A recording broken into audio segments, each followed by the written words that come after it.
স্বরূপ বিশ্বাসকে নিয়ে আজকে তার ফ্ল্যাটে পৌঁছে যায় পুলিশ এবং সেখানে একটা গুপ্ত ঘরের হদিশ পাওয়া যায়। সেই গুপ্ত ঘরের দরজা বন্ধ ছিল, ডিজিটালি লক করা ছিল সেই ঘর দরজা। তালা খোলার জন্য মিস্ত্রি আনা হয়, কিন্তু সেই ডিজিটাল লক খোলা যায়নি। এখন প্রশ্ন হচ্ছে কি রয়েছে এই রহস্যজনক ঘরে, কেন ঘরের দরজা ডিজিটাল লকে বন্ধ করা রয়েছে। সঙ্গে স্বরূপ বিশ্বাস ছিলেন, কিন্তু তাও লকের কোড জানতে পারেনি পুলিশ।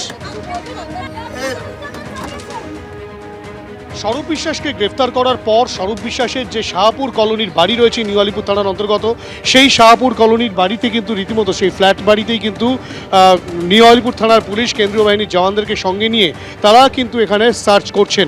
যেটা দেখা যাচ্ছে যে কেন্দ্রীয় বাহিনীর জওয়ানরা তারা কিন্তু রয়েছেন, পাশাপাশি ওপরে কিন্তু নিউ আলিপুর থানার পুলিশ কেন্দ্রীয় বাহিনীর জওয়ানদেরকে সঙ্গে নিয়ে এবং স্বরূপ বিশ্বাসকে সঙ্গে নিয়ে কিন্তু এই ফ্ল্যাটে তল্লাশি প্রক্রিয়া চালাচ্ছেন। পুলিশ দেখেছিল, গিয়েছিলাম। কার বাড়িতে গেছিলেন? এই মন্ত্রীর বাড়িতে। স্বরূপ বিশ্বাসের বাড়িতে কি করতে গেছিলেন আপনি? মেন দরজা খুলতে গিয়েছিল। মেন দরজা কি তালা খোলার জন্য আপনি ব্যবস্থা করলেন?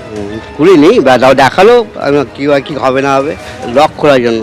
তিনতলা গিয়ে আমার সঙ্গে নিয়ে গেল।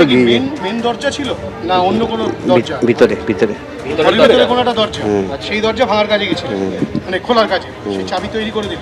না, আমি কাজ করিনি। কম্পিউটার লক হয়।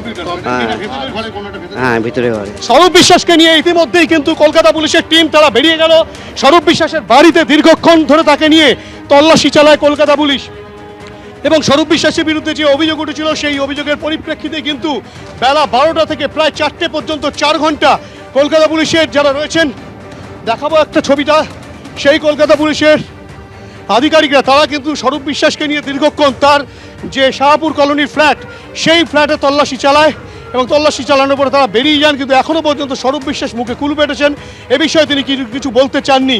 স্বাভাবিকভাবে ঘরের ভেতরে যে গোপন ঘরের খবর পাওয়া গিয়েছে, সেখানে কি রয়েছে সেই সব বিষয়গুলো কিন্তু তদন্তকারীরা খতিয়ে দেখছেন, তেমনটাই পুলিশ সূত্রে খবর। ক্যামেরা দীপ্তন্দু চক্রবর্তীর সঙ্গে হিন্দল দে, এবিপি আনন্দ, কলকাতা।